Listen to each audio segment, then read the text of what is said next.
Hello, everyone. Good afternoon. I hope you're good. I hope the sun is shining where you are.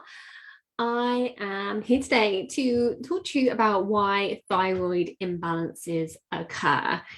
And I think this is quite a juicy little subject because no one ever talks about it. We talk about thyroid all the time. A lot of people, particularly women, suspect that they might have thyroid issues, and a lot of women do have thyroid issues. But the question that never seems to be asked by your doctor or by individuals is why? Why have we got a thyroid issue in the first place? When we start thinking about the why, that's when we can start getting into the how. How do we actually address this thyroid issue to prevent it becoming worse and maybe even improve it? So that's what we're going to be having a little think about today. Why? So to start off with this subject, really, we need to let's talk about the different types of imbalances that can occur. And on the face of it, it's pretty simple. You could have overactive thyroid, or you can have underactive thyroid. Nice and simple. Well, it's not quite as simple as that. So on the surface level, when you have your basic testing done with your doctor, you're either diagnosed as normal, overactive, or hyperthyroid, or underactive, hypothyroid. And the imbalance that we are dealing with more often than not is the underactive thyroid. The thyroid is a gland which is in kind of the base of your throat. And it's a gland that pumps out thyroid hormones, and those hormones have an effect on every cell in your body. And it really controls how quick everything works. So when your thyroid's underactive and there are fewer thyroid hormones, the effect is a general slowing down. And that might be seen in your energy, so less energy. It might be that your hair doesn't grow very well. Maybe it's dry, maybe it's brittle, maybe it's falling out. It could be that your digestive system slows down. Constipation is a really, really common symptom when your thyroid's underactive. It could be that your skin's really dry. That's quite a common symptom. It can affect your moods. It can leave you feeling anxious. For some people, depressed or low mood. It can affect your menstrual cycle as well. And, sometimes PMS-like symptoms or other struggles around your menstrual cycle, particularly mood related, they are often linked in with thyroid issues. As with all of these symptoms, they could all be caused by something else. So that's why it's tricky to go on symptoms alone. But if you've got a catalogue of symptoms, there's a pretty good chance that there's something going on with your thyroid. But if there's not symptoms, there could still be something going on, because everyone seems to experience thyroid issues in a different way. And there are different degrees of imbalance as well. And the type that we talk about that have all these symptoms, that's, a little bit more of a significant imbalance. It's easier to pick up on your standard testing that your doctor does. But the types of imbalance that we see time and time again are more what are called subclinical imbalances, which basically means borderline, or they're not quite falling into that abnormal range. But just because they're normal doesn't mean they're optimal. And there is a very big difference between having an optimal thyroid and a suboptimal thyroid. And you might not get all these symptoms, but you may still struggle with your weight, or you may have some hormone imbalances that are difficult to resolve.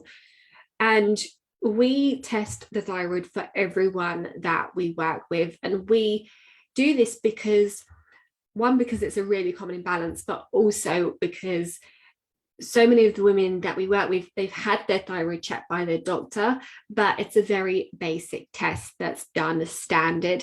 They test your TSH, which is thyroid stimulating hormone. That one is almost always tested. And sometimes that's all they do. If you're lucky, they might do your T4, which is really your main thyroid hormone. But more often than not, and as time goes on, that seems to be tested less and less. It's just the TSH that seems to be done. And the thing is, the TSH, what that actually is, it's the thyroid stimulating hormone. So they're not actually testing your thyroid, they're testing the signal that your brain is sending to your thyroid. So what that means is that if the thyroid stimulating hormone or that signal is high, it tends to mean that your thyroid is under functioning. And if the signal's low, it tends to mean the thyroid is over functioning, because your brain is trying to compensate and say, work harder or don't work so hard. But that's all assuming that your thyroid is actually responding to the signal, which may not be happening very efficiently. And the thing that we find over and over again is that maybe what some of the hormones that haven't been checked are not optimal, particularly the hormone T3. T3, first of all, we have T4, which is what the thyroid produces, and then that gets converted into the next hormone, T3, in various places in your body, like your liver and your gut. So that's a common issue that we see, is that the T3 isn't optimal, but that never gets checked by your GP. And even if you go to a consultant, that often doesn't seem to get checked either. So really frustrating, because we see it so frequently and has big implications on your hormone balance and your weight loss. So we always check it, because we're not satisfied with you just being normal. We want to make sure that your thyroid is optimal to give you the best results possible. So getting back to that question I was asking earlier, why the thyroid imbalances occur? Well, it's a really big question, to be honest. There's lots of reasons why thyroid imbalances might occur. And interestingly, they tend to start to develop many years before they actually come up on a test. They tend to be quite a slow developing thing. And then one day that gets bad enough that you start getting symptoms, and it can actually be detected on a simple test. The more advanced testing means we can pick it up earlier. But getting back to this question of why, keep going off on tangents. So things that can cause an underactive thyroid, and this is not an exhaustive list, by the way, these are some common things that we see in practice. One big one is stress. If your stress level's high, it has a knock-on effect on your thyroid, and that can cause problems in many different ways. It can reduce the output of hormones. It can reduce the conversion of that T4 into the T3. Stress can also, it interacts with your immune system when you're stressed, and your immune system can play a really big role in many thyroid problems. So one thing that can happen is your immune system can produce antibodies to your thyroid, just like when you get an infection, you produce antibodies to the bug. Your body can produce antibodies to your thyroid, which can attack it and actually reduce the function of it and suppress its function as well. So that is something that we see a lot, and there can be lots of reasons why that can happen. Stress is one of those reasons. There can be things like underlying infections, even heavy metal toxicity. We don't see that so regularly, but it is always a possibility. We are exposed to heavy metals in various ways, shapes, and forms. The gut is probably one of the biggest links to your thyroid. So often when there are imbalances in your gut, So might be imbalances in bacteria and yeasts, or maybe there's issues with your digestion and the stomach acidity. The things that can cause those issues are so often linked to your thyroid issues. So whenever there are any digestive symptoms for the ladies that we work with, that's always quite significant. And we always kind of think, there's probably some thyroid stuff going on here as well. So the gut is always one of the first things to think about when it comes to thyroid issues and optimizing the thyroid, whatever the issue is, to be honest, whether it's an issue of converting the T4 to the T3, if it's an immune or autoimmune issue, we want to make sure that the gut is nice and healthy. And it doesn't necessarily mean that your gut's unhealthy if there are issues, but it can be out of balance, which means the bacteria, yeast, various other things are just not optimal and kind of in harmony with each other. So the gut's a real big one. What else? Deficiencies. So there are certain nutrients that your thyroid needs to function properly. And as to what nutrients we're talking about will really depend on the type of imbalance you have. And that's a really important thing to note, because what I really don't want you to do is go out and buy these nutrients in supplement form, because if you don't know what the imbalance is that you have, then you could actually make it worse by overloading on these nutrients, which is very possible, particularly when it comes to iodine. So iodine, we need that. It actually makes up the T4 hormone. And iodine deficiency is really common. And if you don't have enough iodine, you won't be able to make enough thyroid hormone. So sometimes a thyroid issue can be a simple deficiency. However, if that's not the issue and you take iodine, then it can actually make the thyroid issue worse, because it can speed up the function of your thyroid, which can make your immune system very upset. So your immune system might actually mount an attack on your thyroid if you overdo the iodine. So you've got to be really super cautious in that situation. But iodine is one thing that we think about. We also very often think about selenium. Selenium is involved in a few different things, but particularly the conversion of your T4 to your T3. Things like tyrosine, very similar function for tyrosine. That's an amino acid that is involved in the conversion and also in the formation of your T4 hormone. I feel like I'm spewing out a load of jargon here and that maybe it's not making sense, but even if you don't fully understand what I'm talking about, hopefully you're getting the gist that there's loads of different things that can actually cause an underactive thyroid, an overactive thyroid. And what that means is that there's lots of things that we can do to improve thyroid function.